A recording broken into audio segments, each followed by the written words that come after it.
And the Lord visited Sarah as he had said, and the Lord did for Sarah as he had spoken. For Sarah conceived and bore Abraham a son in his old age, at the set time of which God had spoken to him. And Abraham called the name of his son who was born to him, whom Sarah bore to him, Isaac. Then Abraham circumcised his son Isaac when he was 8 years old, as God had commanded him. Now Abraham was 100 years old when his son Isaac was born to him.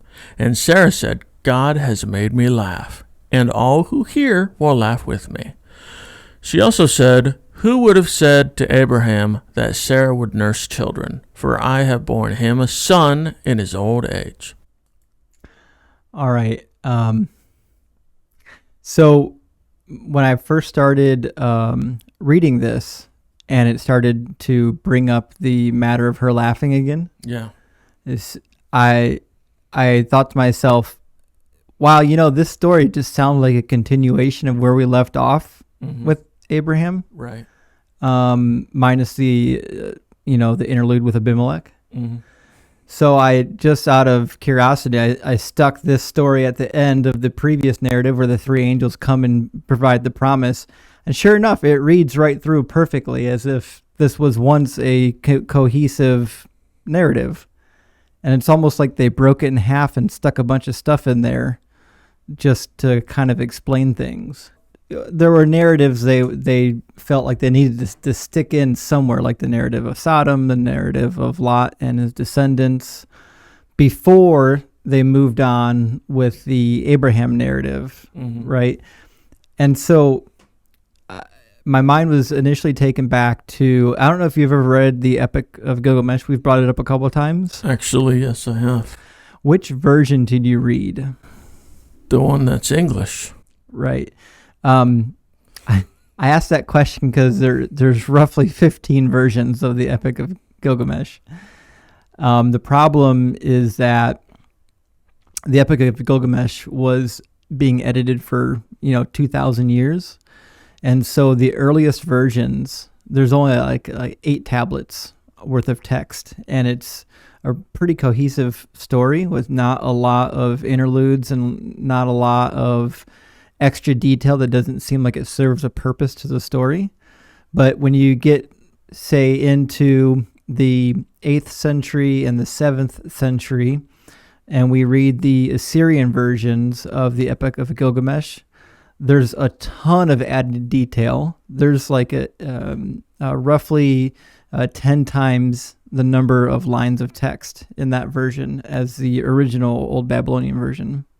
So those were added not by the original author, which means they should not be there. These like meta narratives in the ancient world, they were so well known and they were so revered from one generation to another that as relevant information came, relevant stories came to be important to a particular people culture, they would stuff that story into a larger meta narrative. So, for example, there's a story about Gilgamesh and Enkidu going to the cedar forests of Lebanon to cut down one of the cedars of God.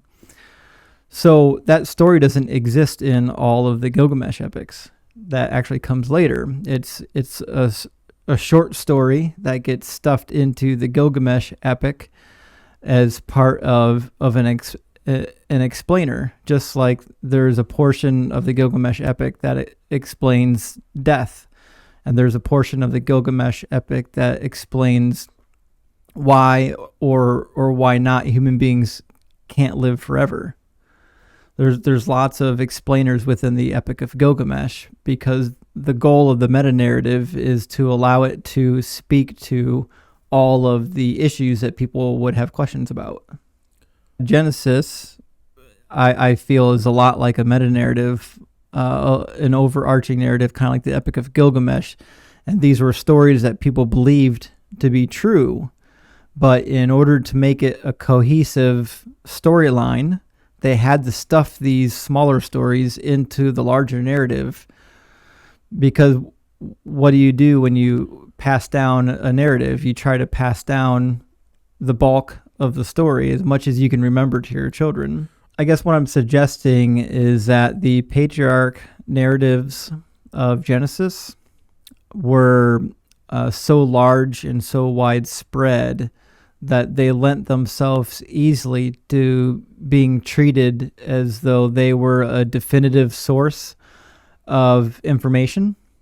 And so when you go to add new information to the traditional text, to the text that gives your nation identity, you stuff it into the existing narrative that explains your people group. Just like if you have a spending bill, you have to pass a spending bill through Congress. It's got a deadline of July. It's a must-pass bill or the government shuts down. What do? They stuff all kinds of pork into it.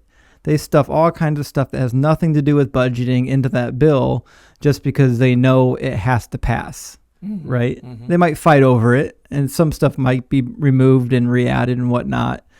But that's the way it's treated. They use this necessary must-have item, and then they stuff it with all sorts of smaller items that they feel need to be included. And I think the patriarchal narratives, just like Gilgamesh, is a bit like that. We have this overarching narrative that is a good explanation and a good history for a people group. But over the course of time, people want to narrative stuff that narrative with extra information that may not have been relevant to the original audience, but they feel like is relevant to them now. And that's why I feel like so much of this narrative that we've had with Abraham has like these side stories. Even though you could actually cut all those side stories out and the Abraham narrative reads much cleaner.